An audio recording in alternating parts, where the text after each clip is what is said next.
Olá, pessoal. Bem, hoje eu vou falar aqui um pouco sobre o sistema reprodutor, né, sistema genital feminino, trazendo uma abordagem aqui sobre as tentantes, grávidas e puérperas, e apresentando aqui a anatomia típica da tentante,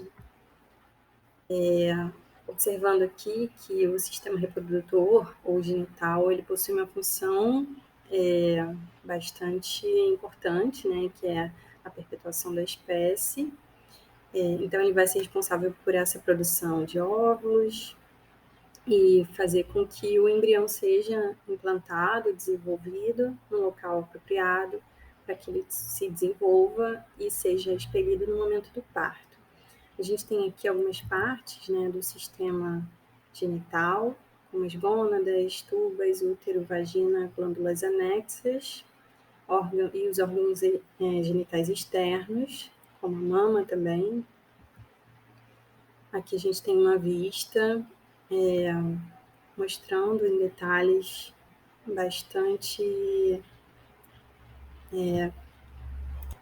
de forma bastante detalhada, a parte dos órgãos internos, né, desde as tubas, os ligamentos, até a parte do útero, o colo do útero e a região da vagina, né, esse canal que vai desembocar lá na vulva, os órgãos externos.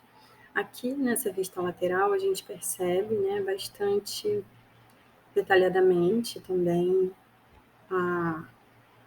as partes que compõem esse sistema, né, como as fímbrias, o osso púbico, as glândulas de Skene e a de Bartholin, que são bastante importantes também. Aqui a gente tem um detalhamento maior em relação aos ligamentos do útero, né? Ligamento superior do ovário, o ligamento útero-ovárico. Aqui a gente percebe mais nitidamente também a parte das tubas, né, uterinas, que são também chamadas de trompas, a ampola, o istmo. Então, a gente tem aqui como um desses primeiros órgãos os ovários, que são justamente onde são produzidos os gametas. E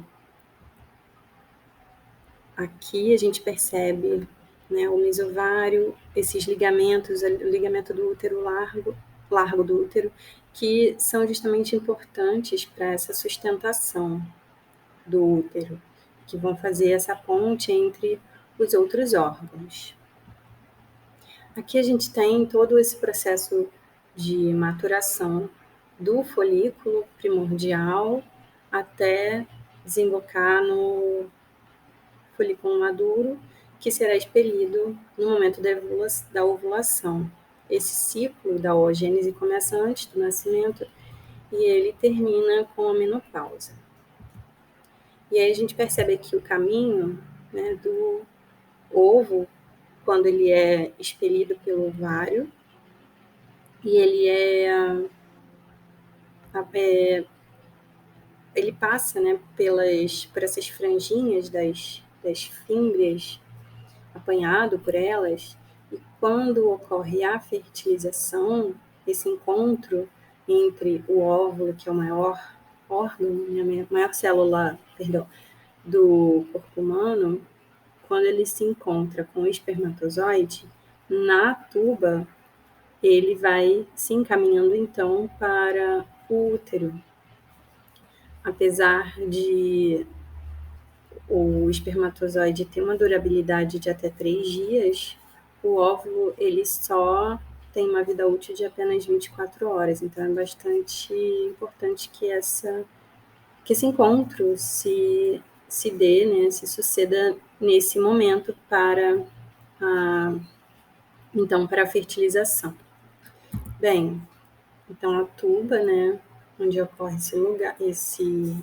esse momento, nesse encontro do óvulo, ela vai passando aqui até o istmo e chega aqui no útero.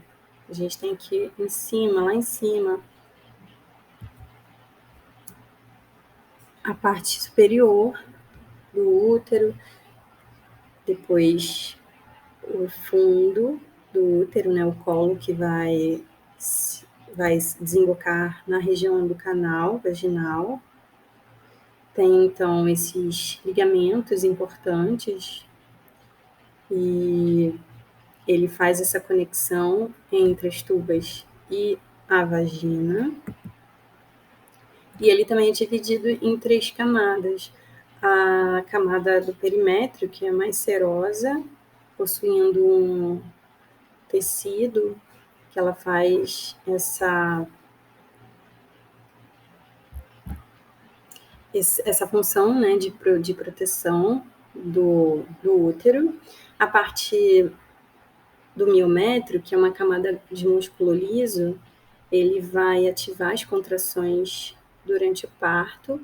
E o endométrio, que é a parte mais interna, ele vai ficando cada vez mais espesso para abrigar o óvulo. E quando não acontece a menstruação, quando não acontece a fecundação, ele vai então se desfazendo para a menstruação. Aqui a gente tem uma vista de perfil dessa mucosa. Aqui o hormônio das células intersticiais e vai induzir a ovulação. Então, até que esse folículo, né, vá crescendo e se formando o corpo lúteo. Aqui o ciclo menstrual. E temos então a vagina, né, que é esse canal contendo paredes bastante enrugadas e bastante elástico. Ele vai ligar o colo do útero até o final, onde temos a vulva, né? Termina na vulva. Aqui a gente percebe a parte dos órgãos adjacentes, né? A bexiga e a uretra, que estão localizadas anteriormente. E durante a gestação, essa mucosa vai se tornando mais macia para facilitar a passagem, né? Ele pode se estender até 10 centímetros. Temos então aqui o períneo, com algumas partes, né? Como o monte do pubis, lábios maiores e menores, que têm funções de proteção, né? Contra os patógenos. Temos aqui essa vista. E o clitóris, que tem uma função muito importante, né? Não só por ele ser bastante sensível, ele é considerado um homólogo do pênis, da glande, né, do pênis. Então a gente tem aqui algumas imagens que vão demonstrar que essa comparação entre a glande do pênis e a glande do clitóris. A diferença é que existe um corpo esponjoso na anatomia do pênis, enquanto no clitóris não, é só apenas o corpo cavernoso. E as glândulas acessórias, que são as glândulas de Bartholin e a de Skene, que produzem líquidos que lubrificam essa região do canal para a relação sexual e também promove, né, a excitação e a ejaculação feminina. Bom, temos também aqui as mamas, com uma função bastante importante, não só para a estimulação sexual, mas para alimentar esse novo ser, já que ele vai ser a única fonte, né, de alimento, né, a produção do leite materno é bastante importante para que esse novo ser se perpetue. E aqui temos, então, algumas condições da gestante. A gente percebe aqui um bebê e todo esse esquema de rearranjo dos órgãos internos para que ele seja acomodado, né? Então, a gente tem aqui desde o diafragma, estômago, né, super comprimidos. Aqui mostrando o útero durante a gestação, como ele vai se estendendo no parto, e é interessante que ele volta em algumas horas ao tamanho normal. As indicações para o puerpério de atividades, né, de exercícios, são movimentos que mobilizem a pelve, movimentos de anteversão e retroversão.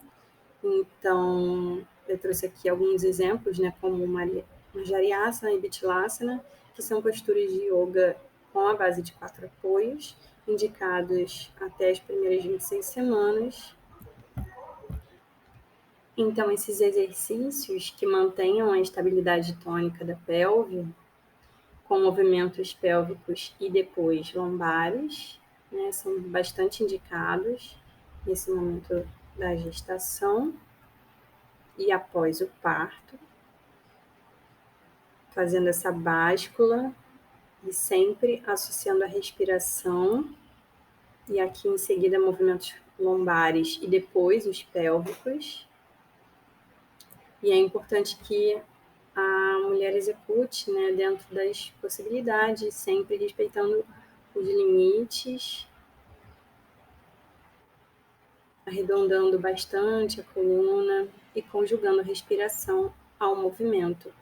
E no final ela vai alongar completamente as costas, sentando sobre os calcanhares, esticando bem os braços. E é isso. Aqui tem as diferenças. Espero que vocês tenham gostado. Muito obrigada.